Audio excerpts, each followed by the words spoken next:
C.H. Spurgeon preached this message on October 4th, 1857, at the Music Hall of the Royal Surrey Gardens. It is entitled, "Fear Not." The text is found in Isaiah chapter 41 and verse 14. "Fear not, thou worm Jacob, and ye men of Israel. I will help thee, saith the Lord, and thy Redeemer, the Holy One of Israel."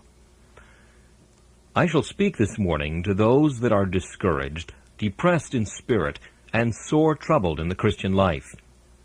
There are certain nights of exceeding great darkness through which the spirit has to grope in much pain and misery, and during which much of the comfort of the Word is particularly needed. Those seasons occur in this manner. Frequently, they occur at the outset of a religious life.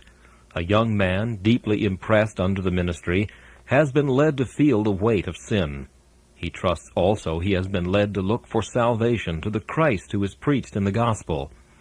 In the young ardor of his spirit, he devotes himself wholly to Christ. With the most solemn vows, he dedicates body, soul, time, talents, all that he has to the great work of serving God. He thinks it easy to fulfill his vow. He doth not count the cost. He reckons it will be easy to forsake gay companions, to renounce old established habits, and to become a Christian. Alas, before many days he finds out his mistake. If he did not reckon without his host, he certainly reckoned without his heart, for his evil heart of unbelief had deceived him. He knew not how hard would be the struggle, and how desperate the wrestling between his old evil nature and the newborn principle of grace within him. He finds it to be like the rending off of right arms to give up old and cherished habits. He discovers it to be painful to renounce his former pursuits, as painful as it would be to pluck out his right eye. He sits down then, and he says, "If this be the trouble at the outset, what may I expect as I proceed? O my soul, thou wast too fast in dedicating thyself to God. Thou hast undertaken a warfare which thy prowess can never accomplish. Thou hast started on a journey for which thy strength is not adequate. Let me again return unto the world. And if the Spirit saith, Nay, thou canst not, then the poor soul sits down in misery and cries, I cannot go back, and I cannot go forward. What must I do? I am exceedingly discouraged because of the way." The same feeling often overcomes the most valiant Christian veteran. He who has been long experienced in the things of the divine life will sometimes be overtaken with a dark night and a stormy tempest. So dark will be the night that he will not know his right hand from his left, and so horrible the tempest that he cannot hear the sweet words of his Master say, "Fear not, I am with thee." Periodical tornadoes and hurricanes will sweep o'er the Christian. He will be subjected to as many trials in his spirit as trials in his flesh. This much I know. If it be not so with all of you, it is so with me. I have to speak today to myself, and whilst I shall be endeavoring to encourage those who are distressed and downhearted, I shall be preaching, I trust, to myself, for I need something which shall cheer my heart. Why, I cannot tell. Wherefore, I do not know. But I have a thorn in the flesh, a messenger of Satan to buffet me. My soul is cast down within me. I feel as if I had rather die than live. All that God hath done by me seems to be forgotten, and my spirit flags, and my courage breaks down with the thought of that which is to come. I need your prayers. I need God's Holy Spirit, and I felt that I could not preach today unless I should preach in such a way as to encourage you and to encourage myself in the good work and labor of the Lord Jesus Christ. What a precious promise to the young Christian or to the old Christian attacked by lowness of spirits and distress of mind. Fear not, thou worm Jacob, and ye men of Israel, I will help thee, saith the Lord, and thy Redeemer, the Holy One of Israel. Christian brethren, there are some in this congregation, I hope many, who have solemnly devoted themselves to the cause and service of the Lord Jesus Christ. Let them hear, then, the preparation which is necessary for this service set forth in the words of our text. First, before we can do any great things for Christ, there must be a sense of weakness. Worm, Jacob. Secondly, there must be trust in promised strength. And thirdly, there must be fear removed by that promise. Fear not, for I will help thee. In the first place, the first qualification for serving God with any amount of success and for doing God's work well and triumphantly is a sense of our own weakness. When God's warrior marches forth to battle with plumed helmet and with mail about his loins, strong in his own majesty, when he says, I know that I shall conquer, my own right arm and my mighty sword shall get unto me the victory, defeat is not far distant. God will not go forth with that man who goeth forth in his own strength. He who reckoneth on victory, having first calculated his own might, has reckoned wrongly. For it is not by might, nor by power, but by my Spirit, saith the Lord of hosts. They that go forth to fight, boasting that they can do it, shall return with their banners trailed in the dust, and with their armor stained with defeat. For God will not go forth with the man who goeth forth in his own strength. God hath said it. Men must serve him. They must serve him in his own way.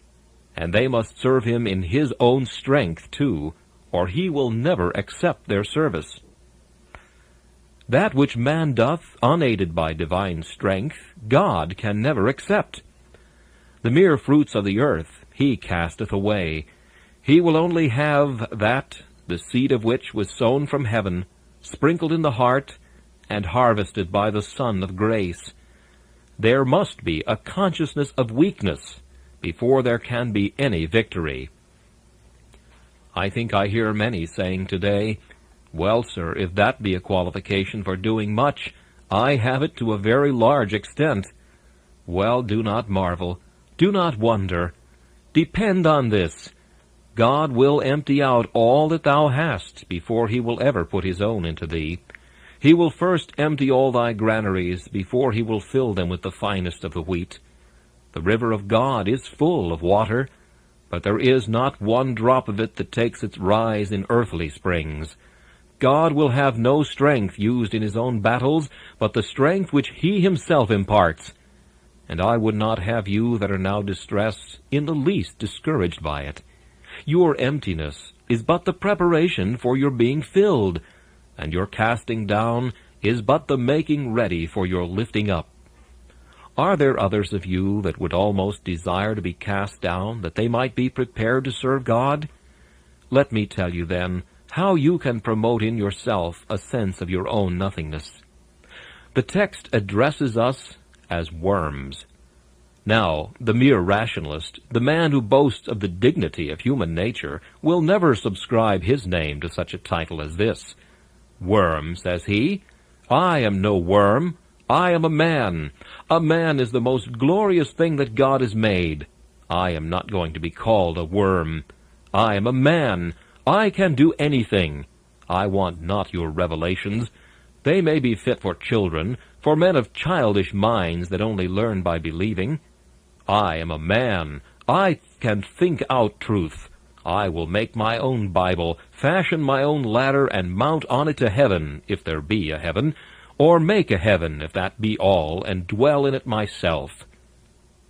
Not so, however, he who is wise and understandeth. He knows that he is a worm, and he knows it in this way. First, he knows it by contemplation. He that thinks will always think himself little. Men who have no brains are always great men, but those who think must think their pride down, if God is with them in their thinking. Lift up now your eyes. Behold the heavens, the work of God's fingers. Behold the sun guided in his daily march. Go ye forth at midnight, and behold the heavens. Consider the stars and the moon. Look ye upon these works of God's hands. And if ye be men of sense, and your souls are attuned to the high music of the spheres, ye will say, What is man that thou art mindful of him, and the Son of Man that thou visitest him? My God, when I survey the boundless fields of ether, and see those ponderous orbs rolling therein, when I consider how vast are thy dominions, so wide that an angel's wing might flap to all eternity, and never reach a boundary, I marvel that thou shouldst look on insects so obscure as man. I have taken to myself the microscope, and seen the ephemera upon the leaf, and I have called him small. I will not call him so again. Compared with me, he is great, if I put myself into comparison with God. I am so little that I shrink into nothingness when I behold the almightiness of Jehovah, so little that the difference between the animalculae and man dwindles into nothing when compared with the infinite chasm between God and man. Let your mind rove upon the great doctrines of the Godhead. Consider the existence of God from before the foundations of the world. Behold him who is, and was, and is to come, the Almighty. Let your soul comprehend as much as it can of the infinite, and grasp as much as possible of the eternal, and I am sure if you have minds at all, they will shrink with awe. The tall archangel bows himself before his master's throne, and we shall cast ourselves into the lowest dust when we feel what base nothings, what insignificant specks we are, when compared with our all-adorable Creator. Labor, O soul, to know thy nothingness, and learn it by contemplating God's greatness. Again, if you want to know your own nothingness, consider what you are in suffering. I was thinking the other evening how small a matter it must be with God to cast any man into the most unutterable agony. We are well and in good spirits. We know not why, but it seems as if God's finger had touched one nerve, but one poor nerve, and we are so miserable that we could sit down and weep. We do not know how to bear ourselves. But half an hour ago we could have smiled at Satan's rage and faced a frowning world. And God does but put his hand on our hearts, and just let one of the strings run loose, and what a discord there is in our spirits. We are annoyed at the slightest matter. We wish to be continually alone. The very promises yield us no comfort. Our days are nights, and our nights are black as Gehenna. We know not how to endure ourselves. How easily, then, can God cast us into misery? O man, what a little thing thou art, if so little a thing can overthrow thee! Ye have heard men talk big words when they have been prosperous. Did ye ever hear them talk so when they were in deep distress and great anguish and sorrow? Oh no. Then they say, Am I a sea or a whale that thou settest to watch upon me? What am I that thou shouldst visit me every morning, and chasten me every night? Let me alone until I swallow down my spittle. Why am I sore vexed? What am I that thou shouldst make me a butt for thine arrows, and a target for thy wrath? Spare me, O God, for I am less than nothing. I am but a shadow that passeth away and declineth. O deal not hardly with thy servant for thy mercy's sake. Great sorrow will always make a man think little of himself, if God blesses it to him. Again, if you would know your own weakness, try some great labor for Christ. I can understand how some minister who preaches to his 150 on a Sabbath day, and regards himself as having a large congregation, should be very precise about the color of his cravat, and about the respect that is paid to his dignity in his little church. I can well comprehend how he should be as big as my Lord Archbishop, because he does nothing. He has nothing at all to try him. But I cannot imagine Martin Luther standing before the Diet at Worms, being proud because he had to do such a deed as that. I cannot conceive John Calvin, in his incessant labors for Christ, leading on the Reformation, and teaching the truth of God with power, saying to himself, Lo, this great Babylon that I have builded. I can suppose the man that has nothing to do, and that is doing nothing, sitting down in devout complacency with his own adorable self. But I cannot conceive, if you nerve yourselves to great labors, but what you will have to say, Lord, what a worm am I, that thou shouldst call me to such a work as this? Turn, if you please, to the history of all men who have done great deeds for God, and you will find them saying, I marvel that God should use me thus.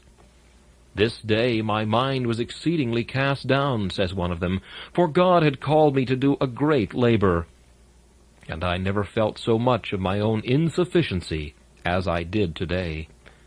Says another, I have tomorrow to do such and such an eminent service for my master, and I can say that when I was in my low estate, I was often exalted above measure. But this day my God has cast me into the lowest depths at the recollection of the work for which he has engaged me. Go and do something, some of you, and I will be bound to say it will be the means of pricking that fair bubble of your pride and letting some of it blow away. If you would understand what is meant by being a worm, go and do what the 15th verse says the worm should do. Go and thrash the mountains and beat them small. Make the hills as chaff fanned by the wind. Scatter them, and then rejoice in God. And if you can do that, the more God's glories strike your eyes, the humbler you will lie. Devout contemplation, sharp suffering, hard labor, all these will teach us what little creatures we are. Oh, may God by all means and every means keep us well understanding and knowing that we are nothing more and nothing better than worms. How easy it is, my brethren, for you and I to fly up. How hard to keep down. That demon of pride was born with us, and it will not die 1 hour before us. It is so woven into the very warp and woof of our nature that till we are wrapped in our winding sheets we shall never hear the last of it. If any man telleth me that he is humble, I know him to be profoundly proud.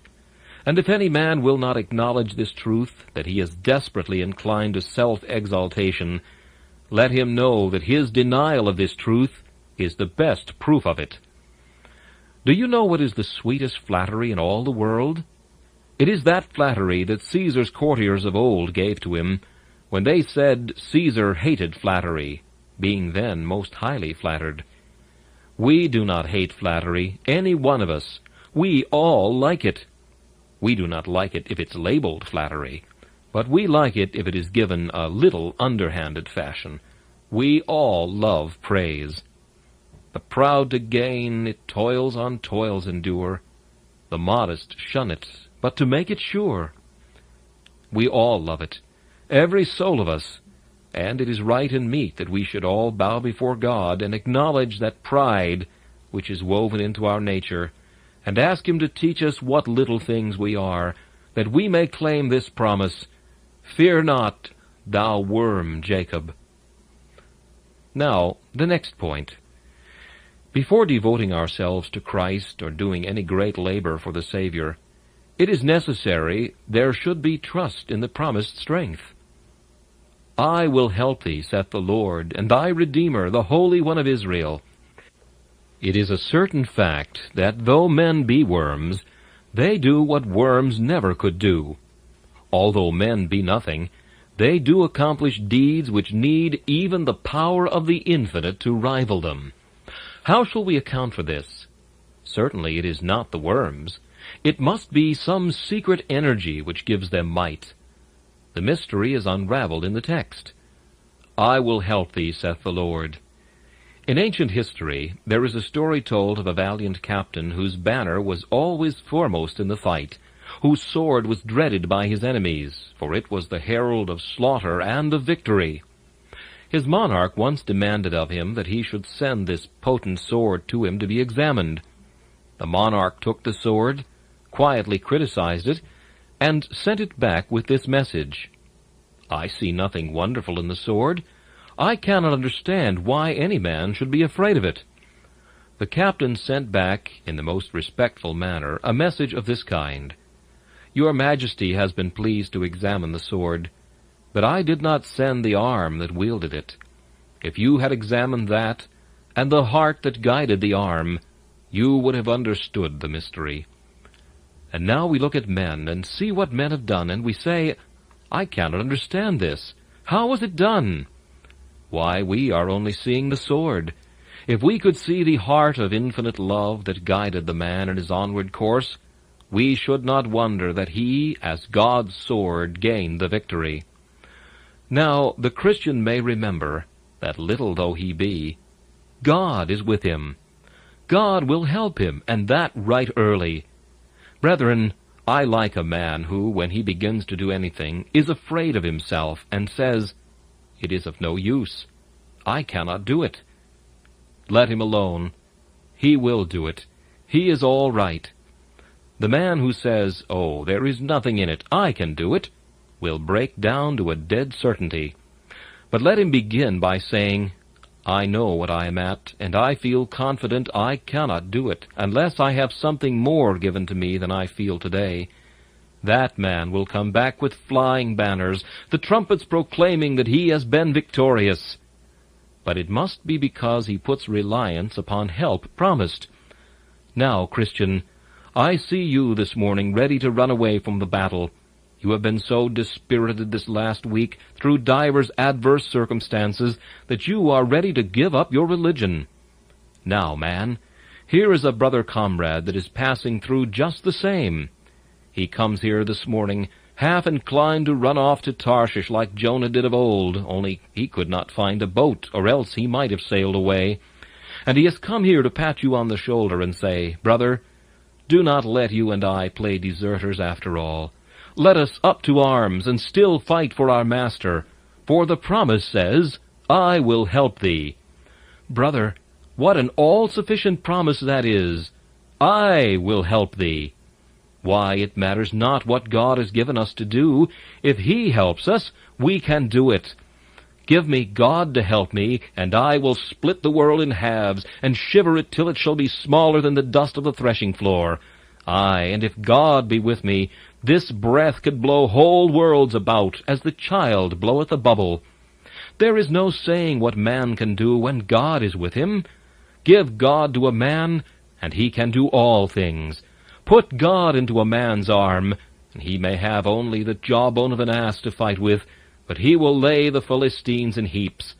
Put God in a man's hand, and he may have a giant to deal with, and nothing but a sling and a stone, but he will lodge the stone in the giant's brow before long. Put God into a man's eye, and he will flash defiance on kings and princes. Put God into a man's lip, and he will speak right honestly, though his death should be the wages of his speech. There is no fear of a man who has got God with him.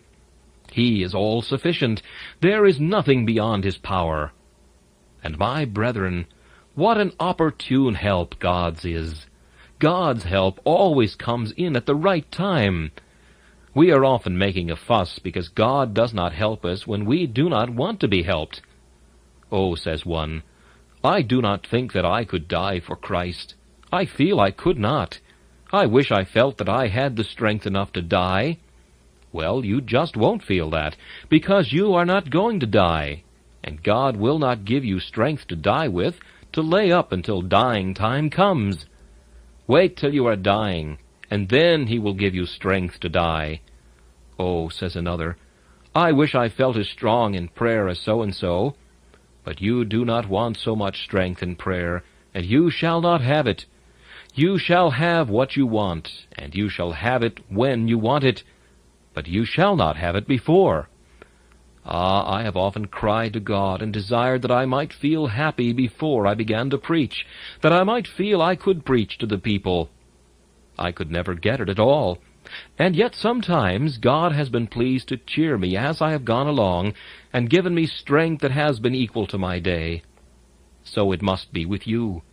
God will come in when you want Him, not 1 minute before, nor yet 1 minute later.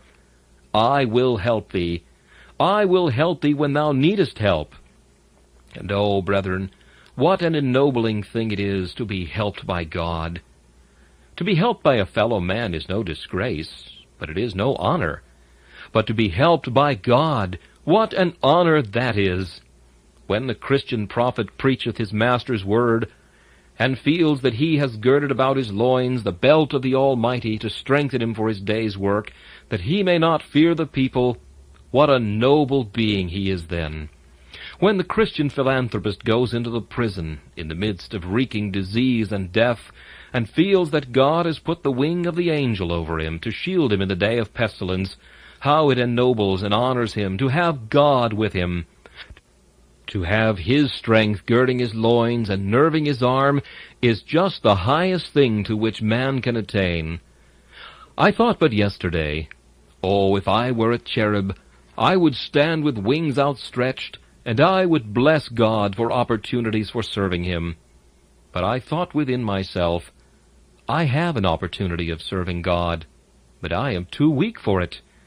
O my God, I wish thou hadst not put the load upon me. And then it struck me, do the cherubim and seraphim ever say that? Do they ever for a moment say, I have not strength enough to do it? No. If a cherub had a work to do which was beyond his might, he would meekly bow his head and say, My Lord, I fly, I fly. He that commanded the deed will enable me to perform it. And so must the Christian say, My God, dost thou command? It is enough. 'Tis done. Thou never didst send us to a warfare at our own charges, and thou wilt never do so. Thou wilt help us, and be with us to the end. Before we can do much, then, we must know our own weakness and believe God's strength. And now comes the last point, upon which I shall be brief. We must then labor to get rid, as much as possible, of fear. The prophet says, Fear not, thou art a worm, but do not fear. God will help thee. Why shouldst thou fear? Let us labor to get rid of fear when we are certain we are serving our Master, and let these be our reasons. Get rid of fear, because fear is painful.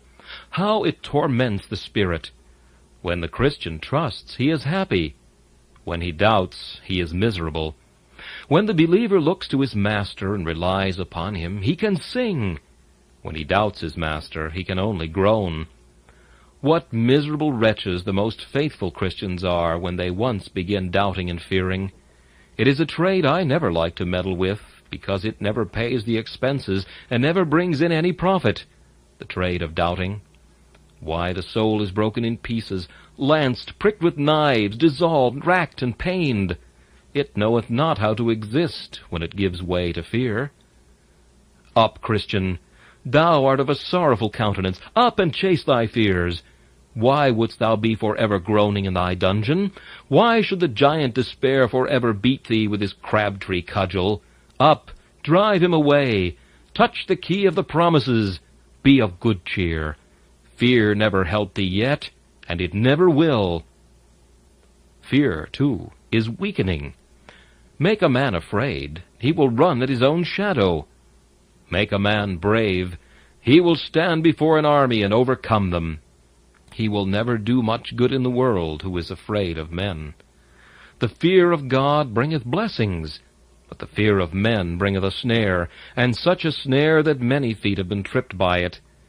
No man shall be faithful to God if he is fearful of man. No man shall find his arm sufficient for him, and his might equal to his emergencies, unless he can confidently believe and quietly wait. We must not fear, for fear is weakening. Again, we must not fear, for fear dishonors God. Doubt the eternal? Distrust the omnipotent? O traitorous fear, thinkest thou that the arm which piled the heavens and sustains the pillars of the earth shall ever be palsied? Shall the brow which the eternal ages have rolled over without scathing it at last be furrowed by old age? What? Shall the eternal fail thee? Shall the faithful promiser break his oath? Thou dishonorest God, O unbelief! Get thee hence! God is too wise to err, too good to be unkind. Leave off doubting him, and begin to trust him, for in so doing thou wilt put a crown on his head. But in doubting him, thou dost trample his crown beneath thy feet. And lastly, doubt not the Lord, O Christian, for in so doing thou dost lower thyself. The more thou believest, the greater thou art. The more thou doubtest, the less thou becomest. It was said of the world's conqueror that when he was sick he whined like a child. Give me some drink, said one, like a sick girl, it was said to his dishonor. And is it not to the dishonor of a Christian who lives in secret on his God and professes to trust alone in him, that he cannot trust him, that a little child will overcome his faith? O poor cockleshell boat that is upset by a raindrop! O poor puny Christian that is overcome by every straw, that stumbles at every stone! Then, Christian men, behave like men. It is childish to doubt. It is manhood's glory to trust. Plant your foot upon the immovable rock of ages. Lift your eye to heaven. Scorn the world. Never play craven. Bend your fist in the world's face, and bid defiance to it and hell, and you are a man and noble. But crouch and cringe, and dread and doubt, and you have lost your Christian dignity, and are no longer what you should be. You do not honor God. Fear not, thou worm Jacob. I will help thee, saith the Lord. Then why shouldst thou fear? I feel that my voice fails me, and with it my very powers of thought too, and therefore I can only turn to my comrades in arms in the good war of Christ, and I say to them, Brethren, you and I can do nothing of ourselves. We are poor puny things. But let us attempt great things, for God is with us. Let us dare great things, for God will not leave us. Remember what he has done aforetime, and remember what he has done of old, he will do again. Remember David the shepherd boy. Think ye well of Shamgar with his ox goad. Forget ye not the jawbone of the ass, and the stone from the sling. If these worked wonders, why should not we? If little things have done great things, let us try to do great things also. You know not, ye atoms, but that your destiny is sublime. Try and make it so by faith, and the least of you may be mighty through the strength of God. Oh, for grace to trust God, and there is no telling what you can do.